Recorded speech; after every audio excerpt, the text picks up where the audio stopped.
Assalamualaikum sahabat, apa kabarnya? Semoga sahabat semua senantiasa sehat dan murah rezeki ya. Terima kasih sahabat semua sudah setia menyimak semua cerita film di SLMTTV. Panjang umur dan bahagia selalu ya. SLMTTV kembali hadir menemani sahabat dengan alur cerita film pilihan.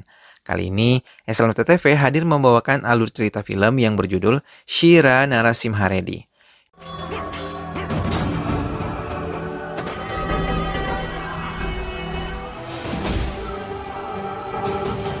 Film ini berkisah tentang perjuangan rakyat India yang berjuang untuk kemerdekaannya dari kerajaan Inggris yang menjajah mereka.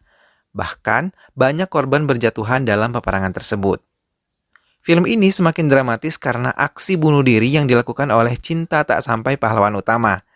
Nah, bagaimanakah kisah cinta yang membumbui perjuangan kemerdekaan ini? Simak alur ceritanya berikut ini ya. Tapi sebelumnya, klik dulu tombol like, komen, share, dan juga subscribe. Kalau sudah, kita langsung aja ke ceritanya.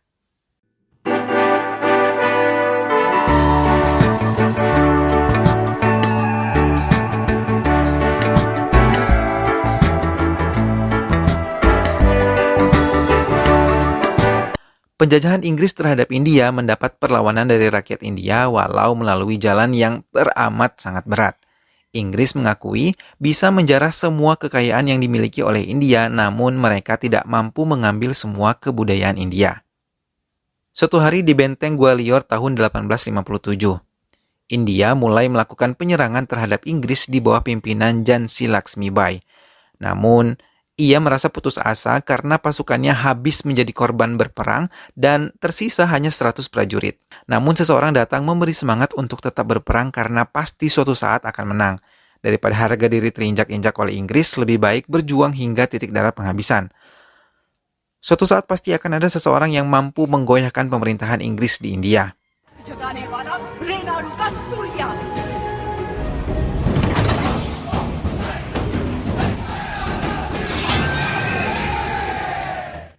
Raja Nosam Paleigari Jayarami Reddy memiliki dua putri dari Ratu Uyalawada Palegar Maksari Malaredi. Putri sulungnya melahirkan seorang putra yang sudah memiliki berkah semenjak ia lahir. Putranya bernama Kartik Purnimati Narasimha Reddy, yang biasa dipanggil Narasimha. Sewaktu baru dilahirkan, ia sebenarnya meninggal. Tapi keajaiban terjadi. Setelah beberapa saat terdengar suara petir, kemudian membuatnya menangis kencang. Semua rakyat bahagia menyambut kelahirannya. Pada usia 6 tahun, ia sudah bisa diandalkan menghidupkan api ke dia di perbukitan Jagannatha sebagai simbol untuk melakukan upacara yaknan, yaitu upacara mendatangkan hujan, karena sering terjadi bencana kekeringan di negara mereka. Narasimha sering melihat kejahatan yang dilakukan oleh tentara Inggris, seperti menggantung rakyatnya dan mengambil hasil bumi mereka. Narasimha bertanya pada kakeknya, mengapa mereka tidak mau melakukan pemberontakan? Sang kakek mengatakan bahwa mereka takut kepada Inggris yang membawa persenjataan lengkap, sedang mereka keahlian perangnya pun tidak ada. Narasimha kemudian mengadu kepada guru besarnya, yang bernama Gosayi Venkana, bahwa ia akan melawan tentara Inggris dan mengusir mereka dari tanah air Narasimha. Sang guru menjelaskan jika ia ingin mengalahkan Inggris, Narasimha tidak hanya harus memperkuat dirinya dengan bela diri, namun ia juga harus pintar menggunakan akalnya dan mengajak semua rakyat bersatu untuk mengusir Inggris. Pemerintah Inggris juga telah lebih semena-mena. Mereka menaikkan pajak sebesar 300% dan mengeksploitasi kekayaan India, lalu mendatangkan Cochrane untuk memimpin penjajahan di sana. Latihan demi latihan dijalani oleh Narasimha. Ia juga sering bertapa untuk bisa mengendalikan emosinya hingga tidak mudah dikendalikan oleh pasukan Inggris. Setelah berlatih dan bertapa, Narasimha mengikuti upacara keagamaan yang dilakukan kerajaannya. Tiba-tiba, mereka diserang oleh kawanan kerbau yang mengamuk. Namun Narasimha berhasil menghentikan langkah mereka. Ternyata anak buah Raja Avuku yang membuat kekacauan ini. Dia memberikan sebuah ramuan hingga membuat kerbau-kerbau itu lebih agresif menyerang siapapun. Semua yang hadir meminta Raja Avuku untuk meminta maaf dan bertanggung jawab atas kekacauan yang ia ciptakan. Namun Raja Avuku malah mengancam memenggal kepalanya sendiri jika harus meminta maaf. Narasimha berpikir bila Raja Avuku bunuh diri, maka rakyatnya akan memberontak dan akan terjadi perang saudara. Narasimha tidak ingin hal tersebut terjadi.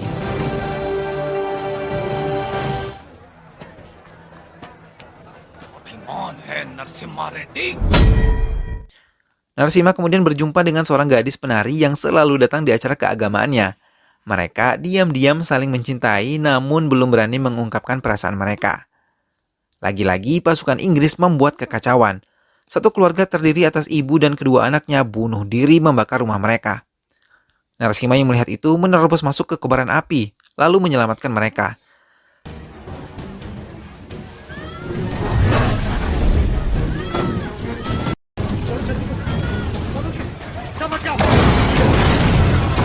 Setelah mereka selamat, Narasimha menanyakan sebab mereka melakukan bunuh diri. Sang ibu mengatakan mereka tidak dapat makan karena semua hasil panennya diambil oleh pasukan Inggris. Ditambah lagi mereka harus membayar pajak yang sangat tinggi. Padahal pasukan Inggris tahu di wilayah ini sedang terjadi kekeringan. Namun tanah milik rakyat justru diambil oleh mereka. Wanita tersebut putus asa dan ingin mengakhiri hidupnya. Mendengar itu, Narasimha memerintahkan orang kepercayaannya untuk membantu mereka dengan memberi bahan makanan. Setelah itu, Narasimha memerintahkan jangan membayar pajak selama kekeringan ini berlangsung.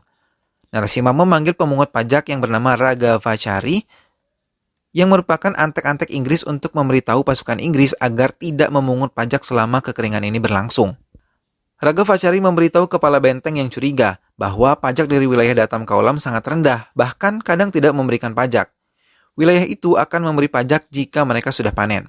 Namun kepala benteng yang bernama Cochrane ini marah.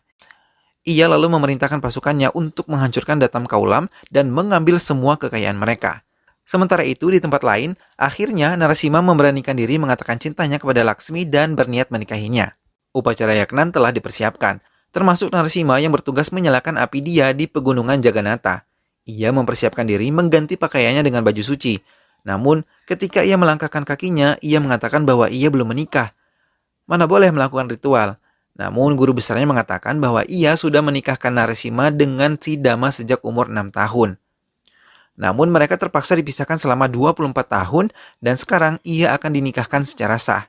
Narasimha yang sudah menautkan hatinya ke Laksmi merasa kecewa, tidak dapat menikah dengan Laksmi. Begitupun Laksmi. Ia terlihat sangat sedih dan kecewa melihat Narasimha menikahi gadis lain. Laksmi berniat ingin mengakhiri hidupnya dengan terjun ke jurang. Namun Narasimha berhasil menolongnya. Narasimha menasihatinya bahwa hidup harus mempunyai tujuan dan membawa kebaikan pada semua manusia.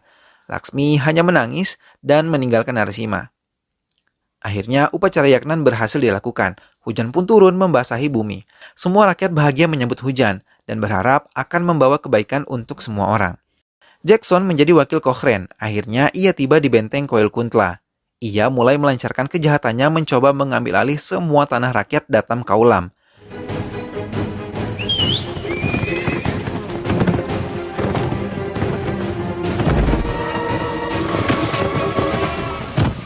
Namun Narasimha tidak tinggal diam.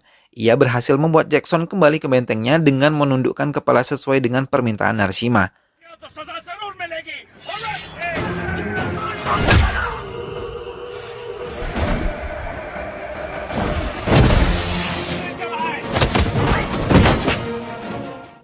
Jackson kembali ke benteng dengan perasaan marah dan akan meneror rakyat serta menghancurkan Narasimha melalui ketakutan rakyatnya. Jackson benar-benar melakukan semua rencananya untuk meneror rakyat Narasimha. Ia bahkan berhasil menguasai kerajaan-kerajaan kecil di wilayah kerajaan Narasimha.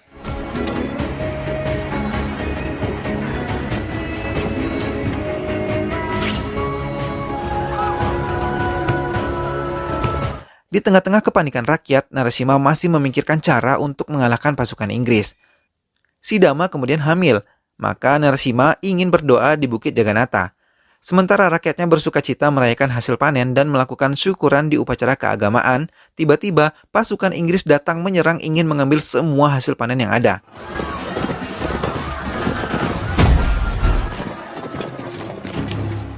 Salah satu penduduk memohon agar memberi mereka kesempatan.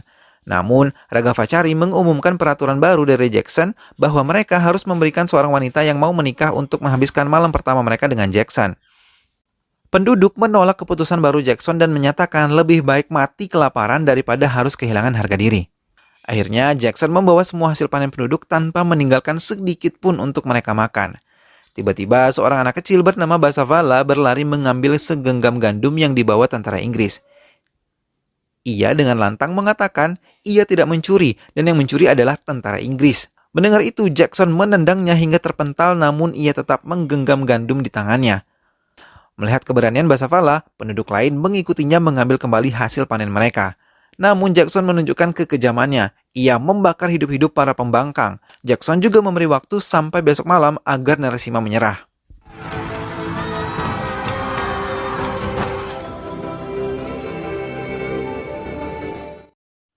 Narasimha yang baru saja kembali dari Bukit Jagannatha terkejut melihat semua rakyatnya terduduk dan penuh ketakutan. Narasimha melihat kekejaman yang dilakukan oleh Jackson benar-benar tidak bisa dimaafkan.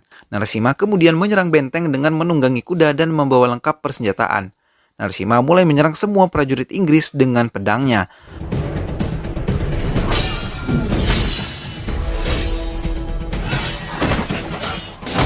Para prajurit Inggris ketakutan dan berlari menyelamatkan diri mereka masing-masing. Semua penduduk menyaksikan Narasimha menyerang seorang diri pasukan Inggris di benteng tersebut. Pertarungan terjadi sangat sengit. Narasimha dapat menebas semua prajurit tanpa tersisa.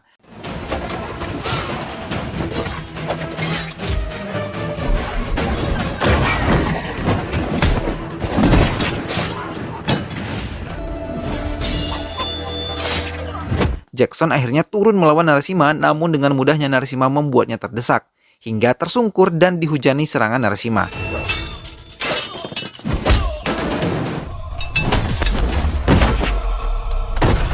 Melihat Jackson yang terdesak, beberapa prajurit yang tersisa di benteng menghujani Narasimha dengan tembakan.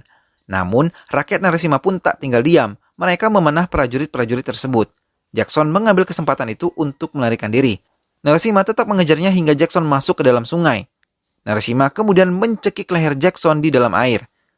Dalam waktu singkat, Narasimha memenggal kepala Jackson dengan cepat. Semua rakyat merasa bahagia melihat Jackson tewas di tangan Narasimha.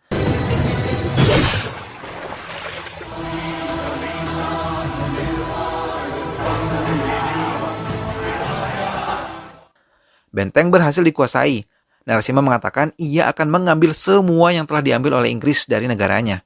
Narasimha mulai menyerang diam-diam dan mengambil kembali hasil panen rakyatnya. Hal-hal yang dilakukan oleh Narasimha membuat pemerintahan Inggris marah, kemudian memerintahkan penyerangan terhadap Datam Kaulam.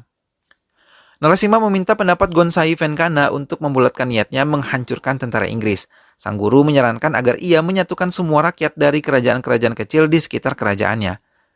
Bila mereka semua bersatu, maka Narasimha akan bisa menghancurkan pasukan Inggris. Akhirnya Narasimha mengikuti saran sang guru, ia mulai mengumpulkan raja-raja dari kerajaan sekitar.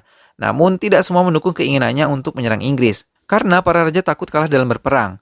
Dan ada yang takut kehilangan kemewahan yang didapat dari Inggris setelah mengkhianati negaranya sendiri. Namun di antara pertentangan para raja, di area istana rakyat malah bersemangat untuk ikut berperang. Mereka sudah banyak berlatih untuk membalas kekejaman Inggris terhadap hidup mereka.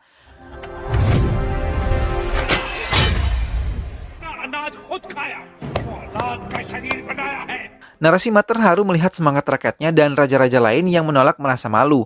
Rakyat mulai membuat persiapan perang di area benteng istana. Mereka menyiapkan jebakan-jebakan dan senjata-senjata tradisional. Namun pengkhianat tetap selalu memberikan informasi kepada pihak Inggris. Akhirnya tentara Inggris datang menyerang ke benteng Narasimha. Daniel memimpin penyerangan tersebut. Pasukan Inggris menyerang menggunakan meriam sambil berteriak agar Narasimha menyerah dan meminta maaf kepada pasukan Inggris. Mereka mengolok-olok Narasimha. Tak lama kemudian Narasimha membuka gerbang benteng. Pasukan Inggris mengira Narasimha menyerah, namun mereka salah. Narasimha malah menyerang Inggris dengan serangan yang tidak mereka sadari. Semangat rakyat mulai berkobar. Mereka kini tidak takut lagi untuk berperang. Karena sekalipun mereka gugur dalam keadaan yang terhormat.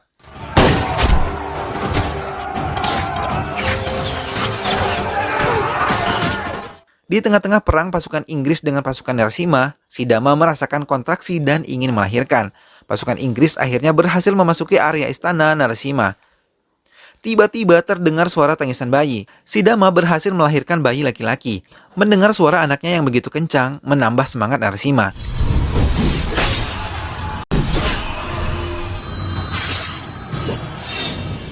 Ia berhasil memukul mundur pasukan Inggris keluar dari bentengnya. Sesampainya di depan benteng, pasukan Inggris bertemu dengan pasukan Raja Afuku dan mengira mereka akan membantu pasukan Inggris. Namun dugaan mereka salah. Tentara Raja Afuku datang untuk membantu Narasimha dan mengalahkan semua pasukan Inggris. Narasimha sendiri yang mengantarkan jasad pasukan Inggris ke benteng menemui Cochrane. dan mengatakan bahwa ia akan menghabisi seluruh pasukan Inggris dan mengusirnya dari negara mereka. स्वतंत्रता के लिए जन जन का आंदोलन तुम्हारी सफेद चमड़ियां जाएंगी वरना युद्ध हो. Hal itu membuat Cochrane menjadi murka, lalu mengerahkan seluruh pasukannya untuk menyerang Narasimha. Sementara Narasimha mengajak pengikutnya beserta keluarganya meninggalkan istana, mereka bersembunyi di hutan-hutan. Narasimha juga mengajak Sidama istrinya ikut berperang dengan cara melindungi dan menjaga keluarganya beserta anaknya Subaya. Sidama menyanggupi dan menyadari bahwa tanggung jawab Narasimha lebih besar terhadap negaranya. Pasukan Inggris menghancurkan benteng lama Narasimha yang telah ditinggalkan dan menembaki semua penduduk yang masih tinggal di dekat benteng. Narasimha mulai mengajak semua lapisan masyarakat bergabung untuk melakukan pembebasan terhadap negaranya. Namun tanpa diduga, kakak kandung Narasimha mengkhianatinya. Ia bekerja sama dengan pasukan Inggris untuk menculik Sidama beserta anaknya. Namun Narasimha dengan gagah berani berhasil menyelamatkan keluarga kecilnya. Mengetahui kakak kandungnya berkhianat, Narasimha meminta ibunya untuk menghukum kakaknya tersebut. Namun ibu Narasimha meminta kesempatan kedua untuk sang kakak. Narasimha pun menuruti permintaan ibunya. Pasukan Inggris membuat sayembara barang siapa yang menemukan Narasimha dan menyerahkannya hidup-hidup maka akan diberi 5.000 rupiah. Raja Pandi dari Tamil yang berpura-pura bekerja sama dengan Inggris mencari keberadaan Narasimha melalui seorang pengkhianat. Setelah menemukan persembunyian Narasimha, pengkhianat itu bukan mendapatkan uang, tapi malah dibunuh oleh Raja Pandi. Narasimha menerima kedatangan Raja Pandi yang menceritakan ia bergabung karena Laksmi. Gaungan memperjuangkan kemerdekaan bergema di mana-mana. Rakyat saling membahu untuk membantu mengusir Inggris dari tanah India membuat Narasimha tersenyum bangga atas apa yang telah dilakukan oleh Laksmi. Rakyat memperkuat pasukan Narasimha, begitu pula tentara Inggris yang mempersiapkan untuk menyerang Narasimha. Akhirnya Narasimha berhasil menduduki salah satu benteng milik Inggris. Namun di antara pasukan Narasimha ada beberapa pengkhianat yang mau menghabisi Narasimha beserta keluarganya karena diiming-imingi Cochrane pembagian wilayah jika mereka berhasil menyingkirkan Narasimha. Namun pergerakan musuh dalam selimut Narasimha terbaca. Mereka malah habis dibunuh oleh orang-orang setia Narasimha. Raja Vedireddy terkejut karena anaknya Narsi adalah salah satu pengkhianat. Ia menyerahkan hukuman itu kepada Narasimha langsung. Vedireddy melangkahkan kakinya dengan gontai meninggalkan Narasimha yang dikira telah membunuh putranya. Laksmi kemudian diculik oleh Raga Havari dan tentara Inggris. Ia dibawa ke sebuah markas yang berisi amunisi dan juga bom. Cochrane meminta Laksmi menari telanjang di hadapan mereka semua.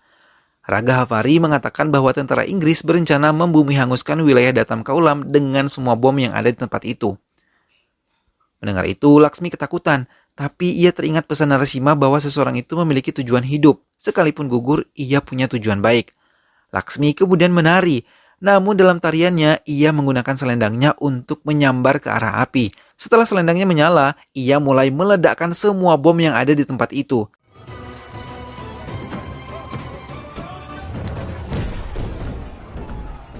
Laksmi melakukan aksi bom bunuh diri, mengakibatkan semua pasukan Inggris tewas menjadi abu, termasuk Cochrane dan juga Raga Havari. Keesokan harinya, Narasimha yang mendengar berita itu memacu kudanya mendatangi tempat kejadian. Ia menemukan seutas kalung yang dulu ia berikan kepada Laksmi di atas gundukan abu. Air mata Narasimha jatuh membasahi kedua pipinya. Raut wajah kesedihan tak dapat ia sembunyikan. London telah mengetahui 300 tentaranya tewas akibat bom bunuh diri Laksmi. Mereka mulai mempersiapkan pasukan baru untuk berperang. Begitupun juga dengan Narasimha. Akhirnya perang pun terjadi. Kedua belah pihak telah berkumpul di medan perang. Pihak Inggris mulai menyerang menggunakan meriam, sedangkan pasukan Narasimha hanya menggunakan persenjataan tradisional. Peperangan tidak seimbang karena Inggris dilengkapi oleh persenjataan yang modern. Namun semangat berperang pasukan Narasimha tetap berkobar. Tiba-tiba Narasimha menarik panah, mengakibatkan ruang bawah tanah terbuka dan memunculkan pasukan tambahan yang membela pertahanan Narasimha.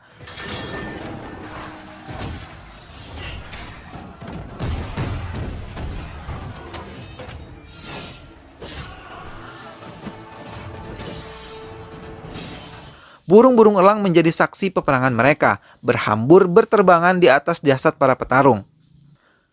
Satu persatu pengikut Narasimha gugur di medan perang menjadi pahlawan sejati. Mereka gugur untuk memperjuangkan kebebasan tanah air mereka dari jajahan Inggris. Melihat secara langsung satu persatu pengikutnya gugur, membuat semangat Narasimha menjadi berkobar. Ia mulai menghabisi semua musuh secara membabi buta hingga pasukan Inggris mundur ketakutan.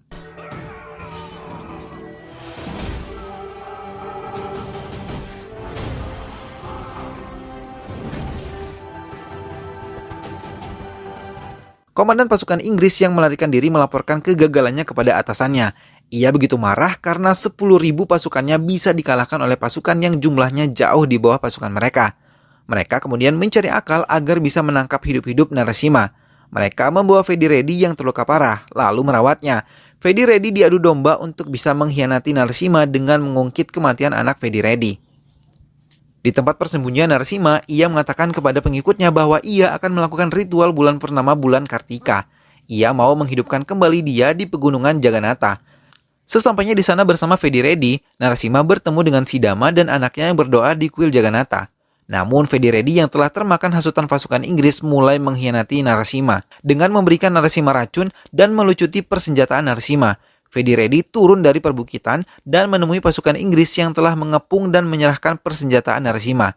Sementara itu, Narasimha menyelamatkan Sidama dan anaknya terlebih dahulu dengan melewati jalan rahasia. Narasimha melihat pasukan Inggris telah berhasil mengepung Jagannatha. Mereka menyerang Narasimha dengan bertubi-tubi. Vedi Reddy meninggalkan perbukitan. Di tengah perjalanan, ia terkejut melihat Narsi anaknya masih hidup. Narsi menceritakan bahwa Narasimha tidak membunuhnya, tapi meminta Narsi mengkhianati Inggris untuk tanah airnya. Mendengar itu, Vedi Reddy menangis dan mengakui ia telah mengkhianati Narasimha. Narsi meninggalkan ayahnya dan berlari ke atas pegunungan, namun usahanya gagal karena ia terlebih dulu ditembak oleh prajurit Inggris. Akhirnya, pasukan Inggris berhasil menangkap hidup-hidup Narasimha dan membawanya menuruni bukit. Vedi Reddy yang melihatnya tertunduk dan membunuh dirinya sendiri seraya meminta maaf kepada Narasimha. Narasimha dibawa ke pengadilan Inggris. Hakim memutuskan 112 pengikut Narasimha diasingkan ke sebuah pulau. Namun hakim bisa meringankan hukuman Narasimha jika ia meminta maaf kepada pemerintahan Inggris. Namun dengan lantang Narasimha berkata, "Pergi dari tanah air kami." Ucapannya membuat hakim marah dan menjatuhi hukuman gantung kepada Narasimha atas tuduhan pemberontakan.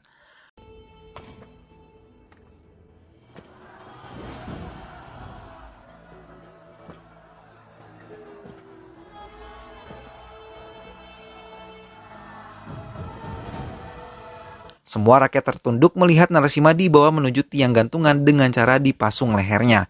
Namun Narasimha berkata di hadapan tiang gantungan kepada rakyatnya. Ia meminta rakyatnya merayakan hari kematiannya sebagai hari kebebasan bangsanya. Narasimha membakar semangat rakyatnya agar terus berjuang tanpa lelah.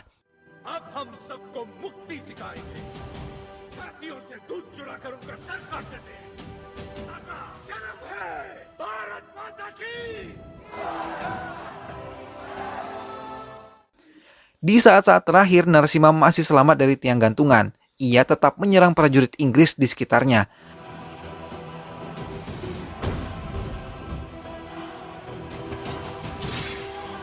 Namun saat sedang bertarung, seorang prajurit Inggris berhasil memenggal kepala Narasimha.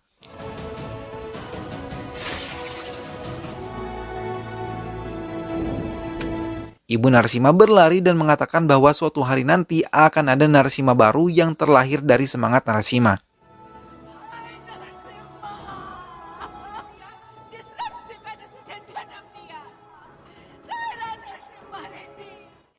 Biasanya perang akan berakhir ketika pemimpin mereka gugur. Namun kali ini pasukan India berperang karena semangat Narasimha. Rakyat India terus berjuang untuk mendapatkan kemerdekaan dari Inggris hingga pada tanggal 15 Agustus tahun 1947 mereka berhasil merdeka. Film pun selesai. Sahabat, demikianlah kisah heroik rakyat India yang berjuang demi kemerdekaan negaranya.